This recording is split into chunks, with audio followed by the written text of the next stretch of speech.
Hey, this is Kitty Anderson again. Cheers. I am board certified, also Mayo Clinic certified menopause coach. This means I'm board certified for health and wellness coaching, and that includes nutrition, movement, sleep, stress management, toxin, pharma reduction. And then I've added additional training in hormone balance from the Institute of Functional Medicine and a lot of private information. I've been through the North American Menopause training, and then I've also had access to the Integrative Medicine Manual. So that's where I get a lot of my information, but I also do deep research of going down to the research paper level or the article level and try and get that information to you.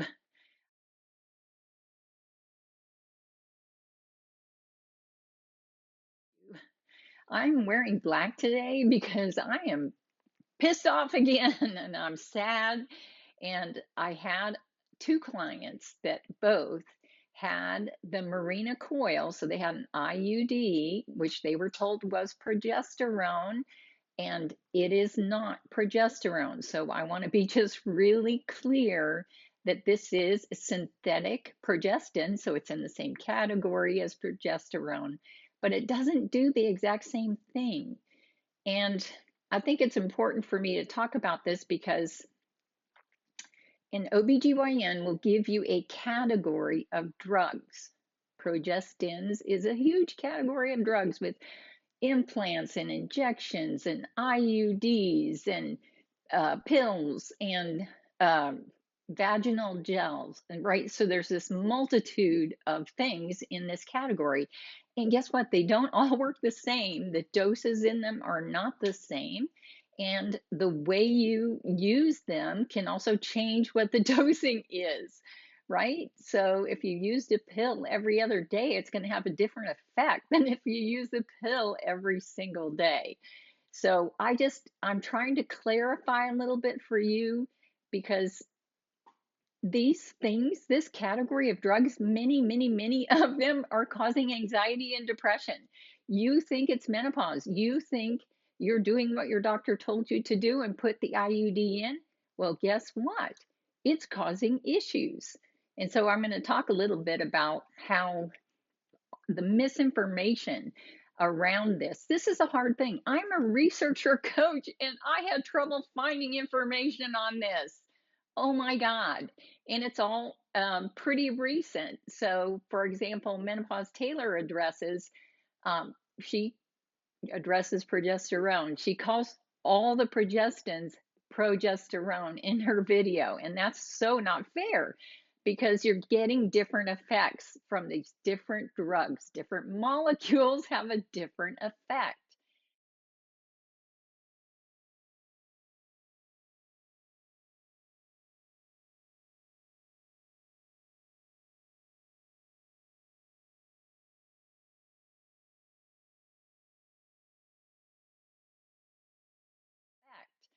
So I'm going to try and clarify that a little bit. And I realize when you're getting down to this level of detail, you want to trust your doctor. You want to feel like they know what they're doing. And they do know what they're doing, but they don't always know the detailed side effects for any of these drugs. And what we've proven is women don't know that this is a side effect of the IUD. This is not menopause that I'm having anxiety, depression. This is a side effect from the IUD that's supposed to be resolving my menopausal symptoms. So we're feeling betrayed. We're feeling lost and betrayed. And our anxiety is just going through the roof. I just had two clients who were beside themselves this week because of just sadness over everything that's happening in their lives. And then we tracked it back to the IUD. So here they are thinking their lives are falling apart. And then they realize, oh my gosh, it is the IUD. So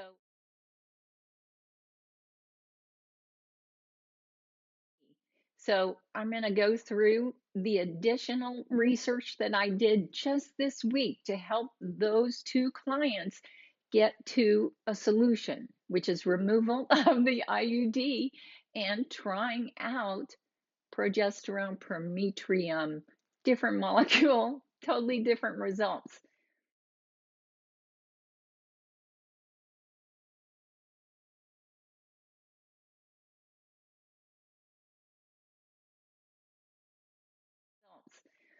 And I want to say too, keep in mind that a neuroscientist is going to use progesterone, not progesterone, a progesterone inhibitor in a petri dish with a brain cell to kill the brain cell.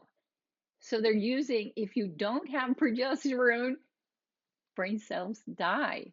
So the other thing to consider is your brain is in a certain condition because you might have used birth control pills, which had a synthetic progesterone in it. You might have used a birth control IUD, which has a synthetic progestin in it, right? So you might have used things that have impacted your brain. You knew it, it was making you moody, it was causing an issue, you knew it was a problem, but you did not know it's really not the healthy progesterone.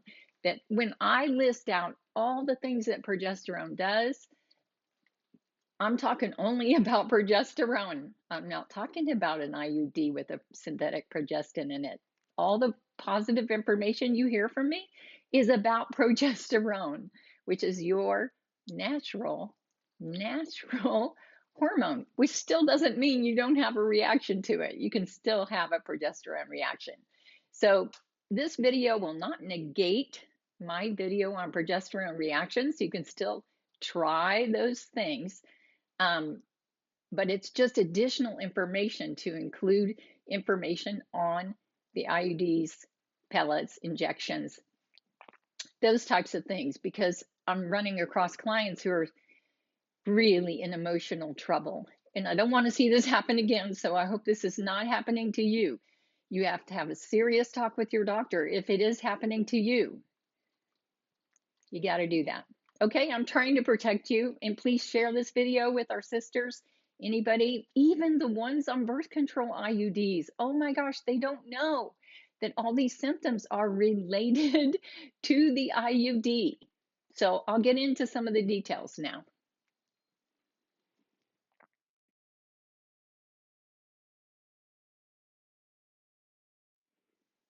Let me say, I don't know everything. I don't know everything. I'm going to list my experience on a slide right here so that you can see it. So there's certain things that I've experienced in my life. Number one, I never took any birth control, if you can believe that. I'm just a crazy lady, and I felt that I was having reactions. Number two, I did try a hormonal IUD in 1981. And even back then, I had to have it taken out the next day. The next day, I was having so much trouble. It was just invasive. This is an invasive thing. Number three, the first thing they put me on was prometrium, which is a progesterone. And it did sedate me. It did make me very, very sleepy. It was great for promoting sleep. And it worked well for me. And I had a really good response to the high level of estrogen and the progesterone in a pill form, prometrium, or generic progesterone is what we call it. So I had experience with that. When I went on low dose estradiol, I went to a topical progesterone, and I didn't have enough. I didn't realize I didn't have enough, but I was having very, very tight muscles, right? I was having just very tight lines on my face and very tight muscles. After a workout, I could not relax. I had trouble even relaxing my muscles to go to sleep so I could have the progesterone tablet at night, and then I would still have trouble getting my muscles to loosen up. It was just too tight. I was using too much, or sorry, I was using too little. Um, so I did that for 7 years. And then when I boosted up my estradiol, when COVID hit, I boosted up my estradiol. Then I boosted up my progesterone oral. I took it orally for about a year with the high level estradiol and had no spotting. Everything was awesome. And then I also took it, switched to vaginal. And I did this, you take the oral tablet and take it vaginally at night. And I did this recently and I experimented with it. And I'm a little less foggy in the morning, which is good. So it's working a little more locally. I'm sure it's systemic because I'm still tired. So if something is making you drowsy, it is reaching your brain. That's a really important thing to keep in mind. So that's part of the function of progesterone, is to settle your brain. So it does that function. So those are all the different ways that I personally have tried progesterone. One doctor put me on a synthetic progestin and it did not go well. In fact, I ended up forgetting it, and I think that was subconscious. I ended up forgetting it, and I had some buildup of the endometrial lining, but then it was fine. We did a biopsy. It was fine. It was fine. So that's my experience. So so I just wanted to share that. I'm going to put that into a slide here so you can kind of see it on a page. You can see what I've been through. And in all cases, I feel that it's had a protective effect on my brain, on cognition.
I don't understand why the doctors say you can live without progesterone. I don't get it. It has so many functions in the body. Um, so this is still something very, very curious to me. I'm not really sure why they say if you don't have a uterus, you can do without progesterone. This is something I continue to research because it doesn't make any sense to me. So a lot of things are not going to make sense.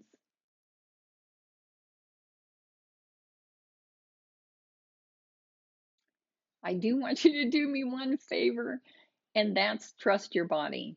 If you're having a reaction shortly after you add anything, anything, it is that thing, right? So if emotionally you become super imbalanced or you have weight gain, same diet, having weight gain, or you have acne, or you have lack of energy, or you have lack of libido, right? All of those things can be the progestin, all of those things. And in fact, it's got such a long list. I will put the list in later. We're going to do a little PowerPoint and I'll put the list in. But trust your body. If you are having emotional problems after the insertion of an IUD, or after you try a certain kind of a pill, or after you try a certain kind of a anything, but then it's probably that thing. Trust yourself. That's how we figured it all out. Okay,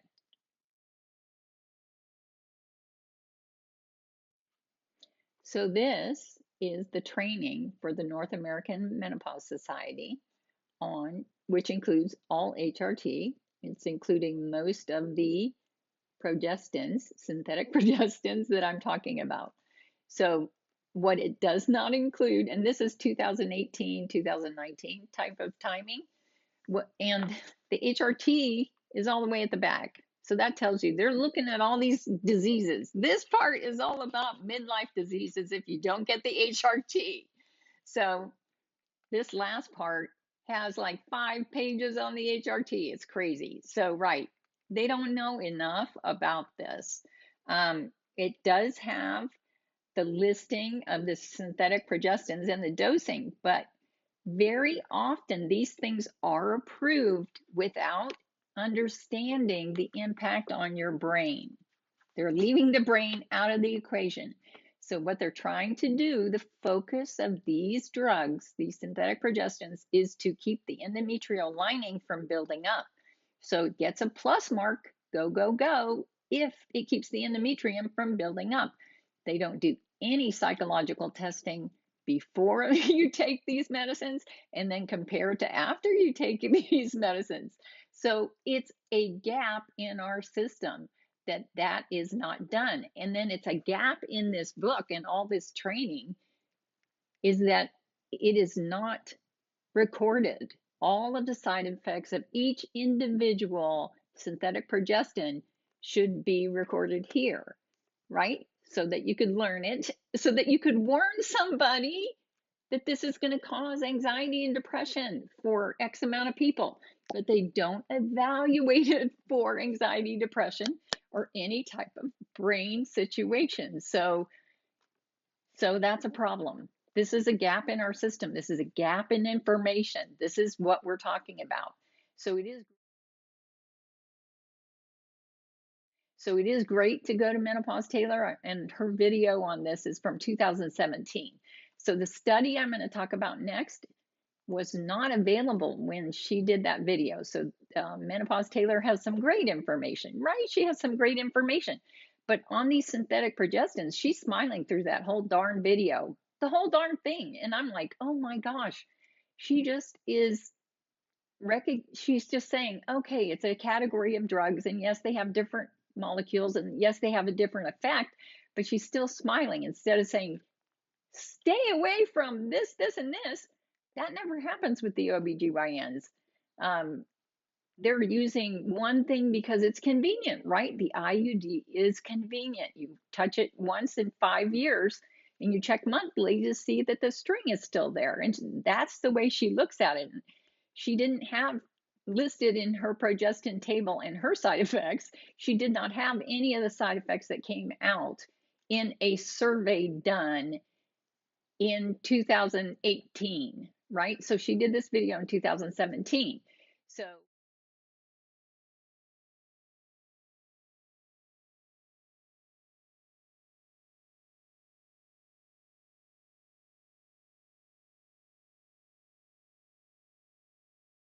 and this is another situation. I'm so sorry, but we have a very imperfect world when it comes to talking about side effects of a particular drug. So the clinical trials happen and the certain side effects will be recorded. Others will not be recorded, right? If your patient does not know that the weight gain belongs to the IUD, then they don't know that. They're not going to record it. They're not going to identify it. They're not going to tell the manufacturer, I had this and this and this, and they'll leave it out of the analysis and they'll still get approved. They'll get approved, even though this thing is causing weight gain and making you sick, or it's causing anxiety and depression and making you sick. That's legal in America. That is legal. And then other countries follow suit. Other countries look at our process and say, it's a good process. It's probably the best in the world, which is why everybody else makes sure that the drugs are FDA approved. It's really approved for safety, meaning it's not going to kill you. They will measure these drugs to see, does it kill anybody who uses this? But it could be killing brain cells, and nobody's measuring. Nobody is checking on you to see if you're going to be okay on this. So it's very smart, typically, to stay away from all drugs. Identical molecule HRT, you've heard me say this over and over again. Let me say it again. Transdermal estradiol, that should be on the label. Micronized oral progesterone will usually work. You can move to a vaginal insert of that micronized pill if you're looking for lower side effects. I have that video on progesterone sensitivity. That's all still valid in spite of this research this week. And transdermal testosterone. So once again, see my best and worst HRT and some of my reasoning behind that. So sorry, it's an information system where we have super gaps in our information. So let me tell you a little bit about how the research, there is some research now that's not going to be included. No OBGYN is going to know this research yet either, because guess what? It's off in la la land. It's in a different type of a journal about media information. It is not in an HRT journal. It's not in a menopause journal. It's not in all those journals that our OBGYNs are reading. So once again, we got a gap in information, and I apologize to you, because how could you ever know this? You cannot know this. I have access to millions and millions of research, so I can find it like that. But there's no way you could know this, and there's no benefit to anyone to tell you, right? The pharmaceutical company doesn't care if you know about side effects. They do not care. They feel no obligation, none. They do their legal obligation, and they don't fulfill their moral obligation to you. I'm trying to do that. I'm trying to protect you. So trust your body, but listen to this story. This is kind of crazy. I try to cover all of this type of thing in your initial appointment guide, which I offer to my coaching clients. And if there's something that you're considering that you need research, I'm happy to do that as part of a coaching service. The IUDs have been around for ages as birth control, and they get reused in the HRT category. So that's kind of how they get used, even though we have different needs than somebody who is reproductive age.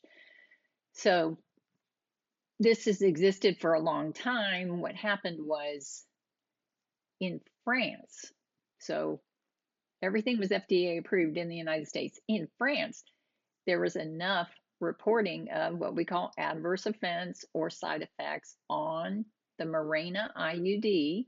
So I'm not going to talk about brands necessarily. You could probably say that any brand with this molecule is probably going to cause problems. So they had trouble with it enough reporting from consumers and doctors. So their initial system was set up for doctors only to report the adverse events. And then they realized the doctors aren't motivated to get this information into their database. So they increased their funding for this database, and they released a press release to the French audience telling them, we believe there's some concern with the Mirena coil. We believe that there are these types of side effects. Please, consumers, report these side effects if you're having it. And so they got 10 times the number of adverse event reports. So 10 times as many consumers over doctors. Consumers were willing to type in and say, I've got this problem and this problem and this problem and this problem. So it was the lovely French government that created a reporting system and specifically increased the press, the information to consumers like you to gather that information and protect their population. So they did this. And you'll see the results here are very similar to the side effects listed on implants. So we're seeing some of the same side effects, and these are serious, serious side effects. They're short of death. Yes, they're short of death, but they're very serious side effects. So take a look at this.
And Who wants to live with anxiety and depression? Who wants to live with this?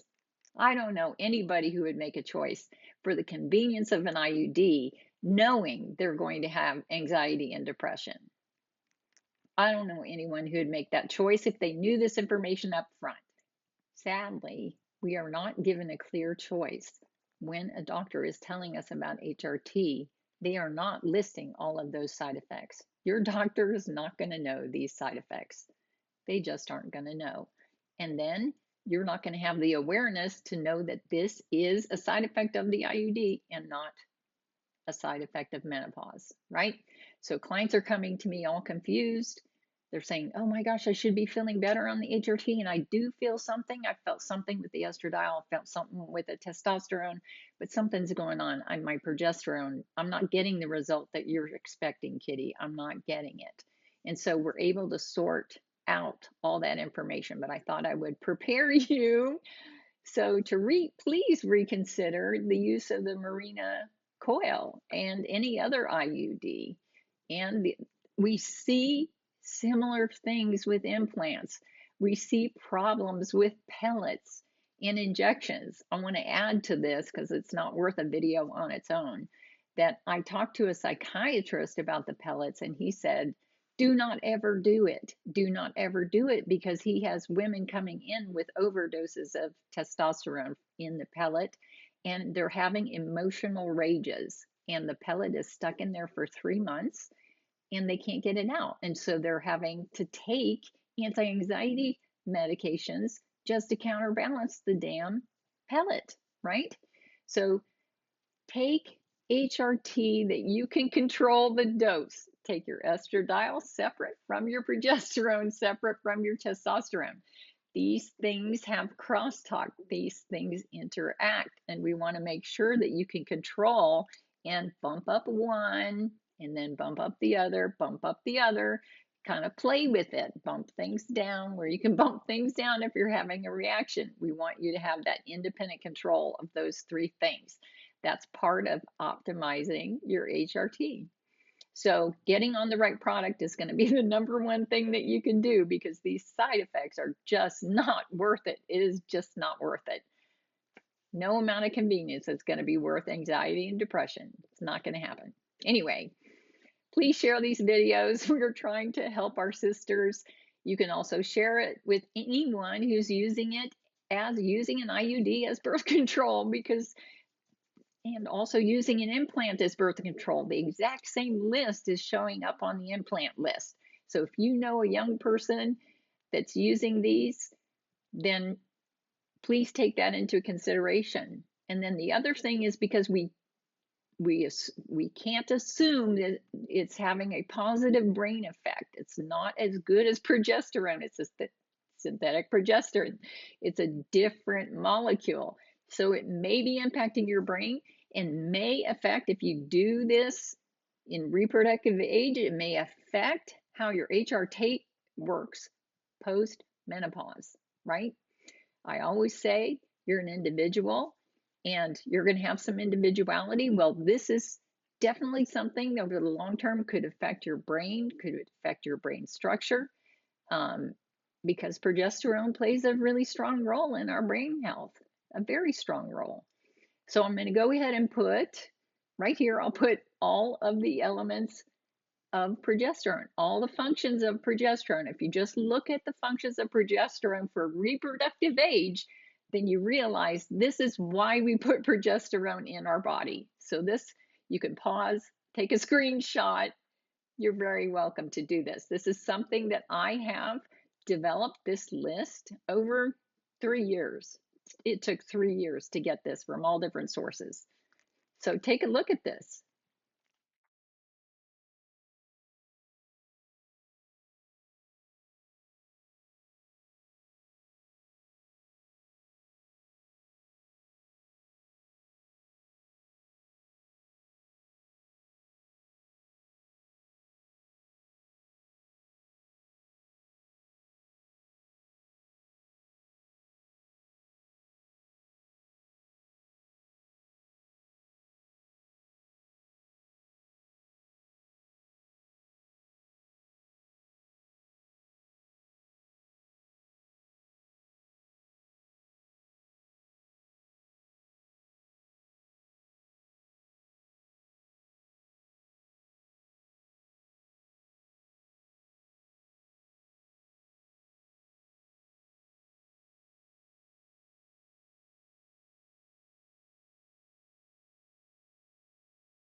So we're at the end of the video. I also want to add on my treatment plan.